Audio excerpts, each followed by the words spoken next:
வணக்கம். அறம் சொல்லும் திருக்குறள்.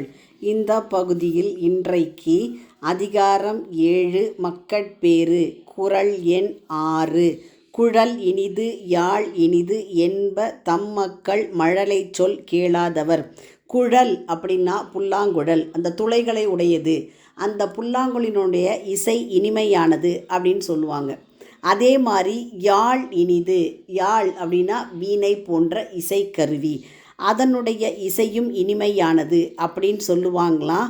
யார் அப்படி சொல்லுவாங்கன்னு கேட்டால், தம் மக்கள் மழலை சொல் கேளாதவர், தாம் பெற்ற பிள்ளைகளின் குதலை மொழி அப்படிம்பாங்க, அந்த மழலை சொல்லை கேட்காதவர்கள்தான் குழல் ஓசை இனிமையானது, யாழ் ஓசை இனிமையானது அப்படின்னு சொல்லுவாங்க.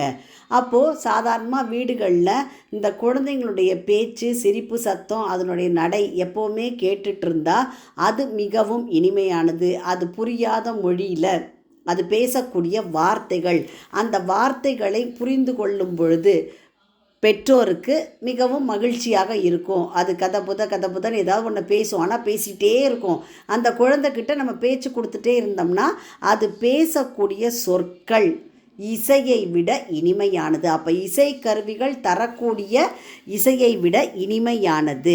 இதை வள்ளுவர் எப்படி சொல்கிறாருன்னு பார்த்தா, தம் மக்களின் மழலை சொல்லை கேட்டு அதன் இனிமையை நுகராதவரே குழலின் இசை இனியது, யாழின் இசை இனியது என்று கூறுவர் அப்படின்னு சொல்கிறார் வள்ளுவர். அப்போது இசைக்கு மயங்காத உயிர்களே இந்த உலகத்தில் இல்லைன்னு சொல்லுவோம். ஆனால் அது எல்லாத்தையும் விட சிறப்பானது, இனிமையானது எதுன்னு கேட்டால் மழலை சொல். மழலை, அந்த குழந்தை பேசக்கூடிய மழலை மொழி. இன்னும் நிறைய பிள்ளைங்களுக்கு என்னென்னா, கொஞ்சம் வயசு ஆனால் கூட அந்த பேச்சில் மழலை அப்படியே இருக்கும். அது கேட்குறவங்களுக்கு ரொம்ப சந்தோஷமாக இருக்கும். அப்போது இதுவும் மக்கட்பேற்றினுடைய சிறப்பு. அப்போ இதெல்லாம் எப்படின்னா, வீட்டில் குழந்தை இருக்கிறவங்க இதையெல்லாம் அனுபவித்து ரசிக்க முடியும் அப்படிங்கிறதை குறள் மூலம் வலியுறுத்துகிறார் வள்ளுவர்.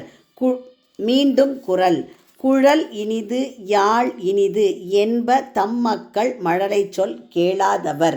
உங்கள் இல்ல குழந்தைகளின் மனதிலே தினம் ஒரு திருக்குறள் பதிய எங்கள் சேனலை சப்ஸ்கிரைப் பண்ணுங்கள், லைக் பண்ணுங்கள், ஷேர் பண்ணுங்கள், கமெண்ட் பண்ணுங்கள். நன்றி.